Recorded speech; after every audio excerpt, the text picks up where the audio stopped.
Assalamualaikum warahmatullahi wabarakatuh. Bismillahirrahmanirrahim. Selamat berjumpa kembali rekan-rekan mahasiswa ya, program studi pendidikan Islam anak usia dini PAUD Stay Dede Pangkep. Semoga kita semua senantiasa dalam keadaan sehat dan dalam lindungan Allah Subhanahu wa taala. Perkenalkan, saya Anggriani Amir ya, sudah kenal semua, dosen pengampu mata kuliah kurikulum pembelajaran PAUD. Pada pertemuan kali ini kita memasuki materi minggu ke-7 dengan topik lingkungan dan sumber belajar PAUD. Topik ini memiliki kedudukan yang sangat penting dalam pengembangan kurikulum PAUD. Mengapa demikian? Karena lingkungan belajar bagi anak usia dini bukan sekedar tempat, melainkan berperan sebagai guru ketiga. Guru ketiga artinya guru pertama adalah guru kita di sekolah. Guru kedua adalah tentunya orang tua murid. Guru ketiga ruang atau kelas ya, ruang, benda, dan suasana di sekitar anak, ikut berbicara, ikut mengajarkan, dan ikut membentuk kebiasaan serta karakter anak. Oleh karena itu lingkungan belajar tidak boleh dirancang secara asal-asalan, melainkan harus melalui perencanaan yang matang dan berlandaskan prinsip-prinsip perkembangan anak usia dini. Ya, seperti itu.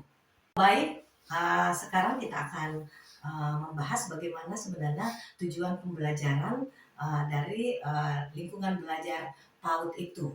Setelah mengikuti pembelajaran pada pertemuan ini, tentunya mahasiswa diharapkan mampu mencapai 3 kemampuan utama. Pertama, mendeskripsikan prinsip-prinsip penataan lingkungan belajar PAUD, baik itu indoor maupun outdoor, yang aman, nyaman, dan ramah anak. Kedua, mengidentifikasi dan memilih sumber belajar serta media pembelajaran yang sesuai dengan usia dan konteks anak.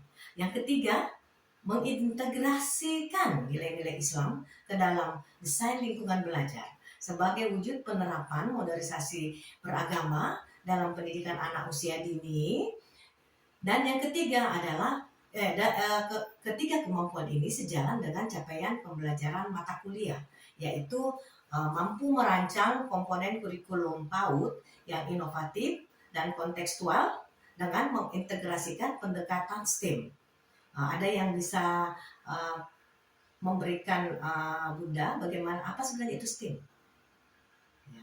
Oke ya, kalau belum ada kita lanjut. Selain pendekatan STEM, nilai agama Islam, dan tentunya teknologi pendidikan itu sendiri ya, seperti itu. Sebelum mari kita masuk ke materi pertama ya.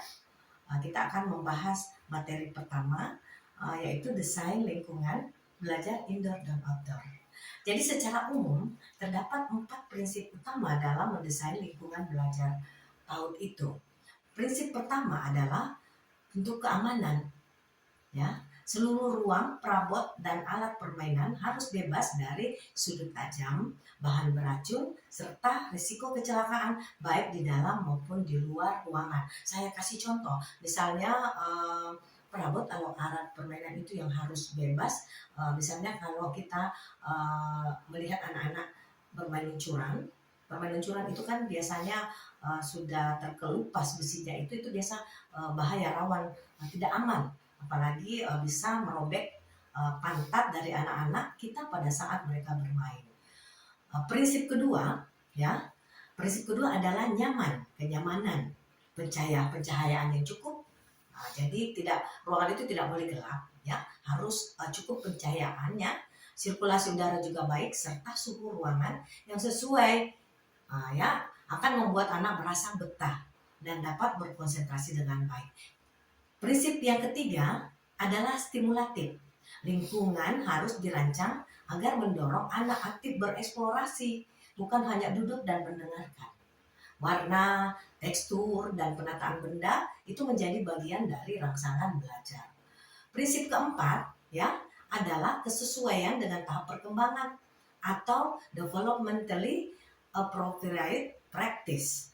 Tinggi rak, ukuran meja dan kursi, serta jenis alat permainannya disesuaikan dengan postur tubuh dan kemampuan motorik anak usia dini. Jangan lemarinya di atas, anaknya masih di bawah ya. Untuk lingkungan indoor, ruang kelas sebaiknya tidak ditata seperti ruang kelas SD atau sekolah dasar dengan bangku berbaris menghadap tulisan. Kalau di PAUD kita cukup mengatur ya ruang kelas itu atau kursi-kursi bangku itu secara melingkar ataupun bebas duduk di bawah ya di karpet ya seperti itu. Sebaliknya, ruang kelas PAUD itu ditata dalam beberapa zona atau area kegiatan sehingga anak memiliki keleluasaan untuk berpindah dan memilih kegiatan sesuai minatnya. Ya, sementara itu untuk lingkungan outdoor, lembaga PAUD idealnya menyediakan area bermain dengan alat permainan edukatif yang aman. Ya, boleh juga kita menyiapkan area berkebun sederhana untuk mengenal tanaman ya, misalnya mengenal tanaman yang ada di sekitar sekolah kita. Serta jangan lupa area bermain pasir ya dan air untuk kegiatan sensori motorik. Nah, outdoor learning sangat penting karena memberi kesempatan anak bergerak bebas, ya, berinteraksi dengan alam dan mengembangkan kemampuan motorik kasar, sekaligus menumbuhkan rasa syukur terhadap ciptaan Allah melalui pengamatan terhadap alam sekitar. Kita masuk ke materi kedua, ya. Materi kedua ini membahas area bermain dan pusat kegiatan yang dalam pendekatan Beyond Center and Cycle Time sering disebut sentra. Ya, sentra adalah area kegiatan belajar yang dirancang khusus untuk mengembangkan aspek perkembangan tertentu pada anak. Ya, beberapa sentra yang umum diterapkan di lembaga PAUD antara lain ada sentra balok ya untuk mengembangkan kemampuan berpikir logis, konstruksi dan pemecahan masalah.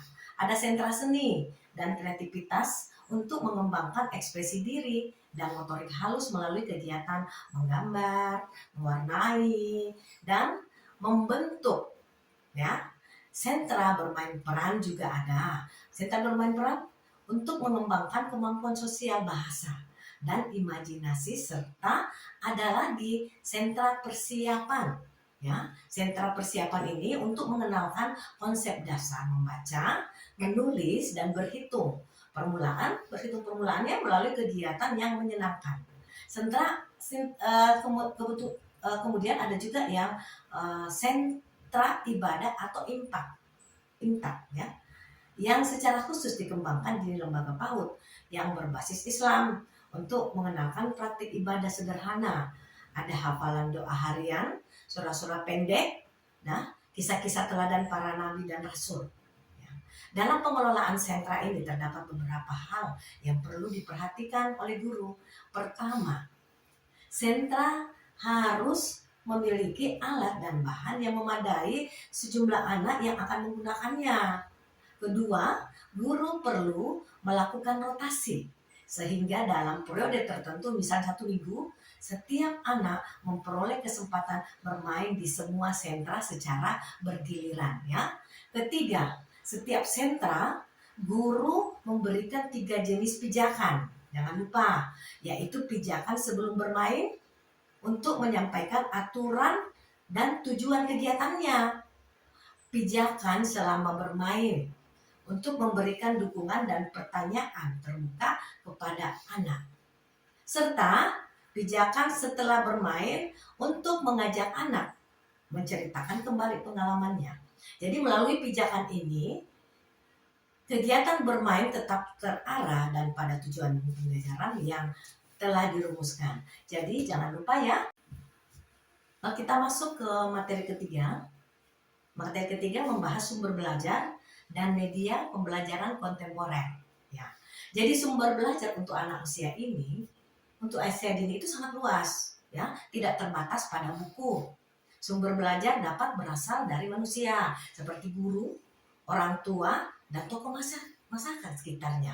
Ada juga dari alam, seperti tanaman, hewan, dan fenomena alam di sekitar lingkungan anak ya, dari bahan-bahan sisa atau lost part ya, misalnya tutup botol, kardus bekas, daun kering, bisa juga batu-batu kecil, sampai cangkang kerang yang mudah ditemukan di wilayah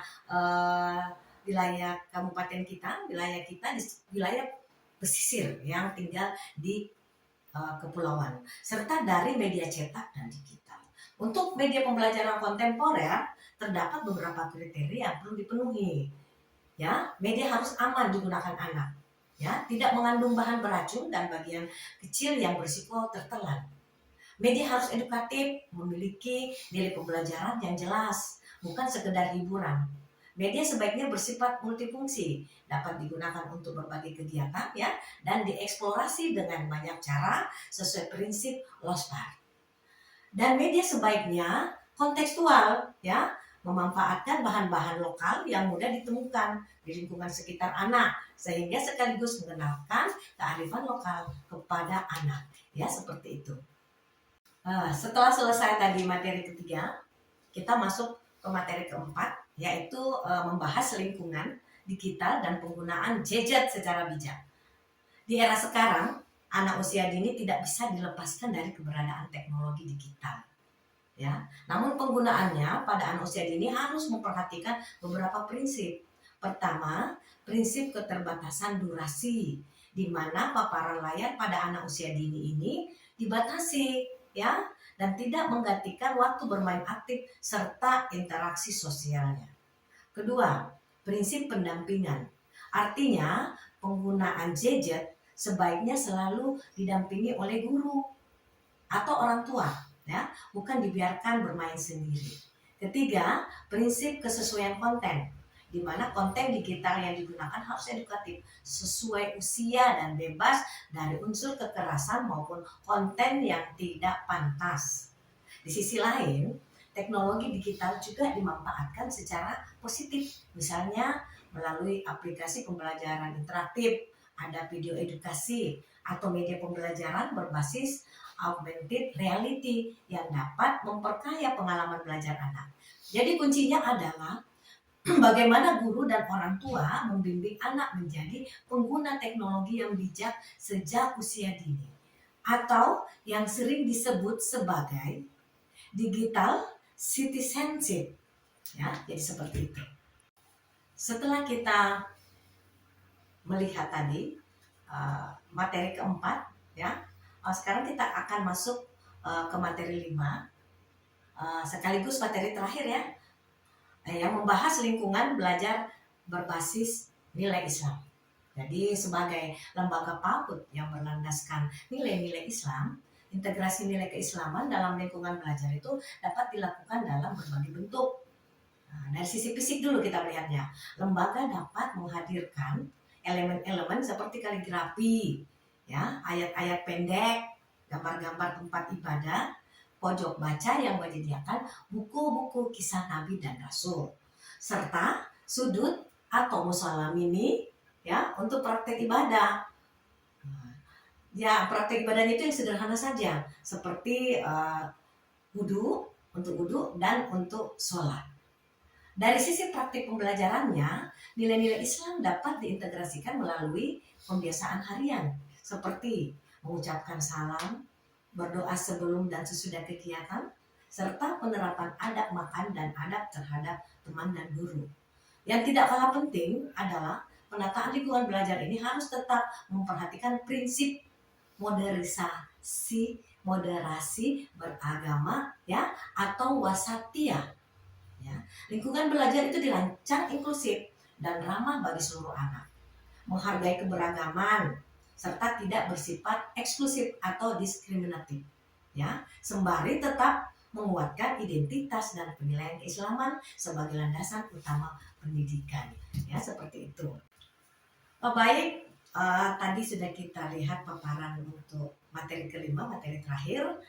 Sekarang kita masuk ke materi penutup ya, penutup setelah materi pertama, kedua, dan tiga, dan empat, kelima masuk penutup. Sebagai penutup dapat disimpulkan bahwa lingkungan dan sumber belajar PAUD yang ideal adalah lingkungan yang aman, nyaman, dan stimulatif. Dilengkapi dengan area bermain dan pusat kegiatan yang dikelola dengan baik melalui pendekatan sentra, menggunakan sumber dan media belajar yang kontekstual dan tentunya edukatif. Memanfaatkan teknologi digital secara bijak ya. Jangan lupa, ini yang kami selalu tekankan, boleh-boleh saja memakai gadget, tapi memanfaatkan di teknologi digital itu secara bijak dan terbimbing, ya, didampingi, serta mengintegrasikan nilai-nilai Islam secara inklusif melalui prinsip moderasi beragama. Sebagai tindak lanjut, ya, mahasiswa diminta untuk merancang blueprint. Blueprint itu rancangan sederhana ya lingkungan belajar PAUD ya, baik dalam bentuk digital maupun manual dengan mengintegrasikan seluruh aspek yang telah dibahas pada pertemuan ini. Demikian ya materi minggu ke-7 ini tentang lingkungan dan sumber belajar PAUD. Ya, nanti minggu depannya kita akan bertemu dengan materi yang lainnya. Jadi apabila terdapat pertanyaan dapat disampaikan pada sesi diskusi berikutnya ya. Billahi taufiq wal hidayah. Wassalamualaikum warahmatullahi wabarakatuh.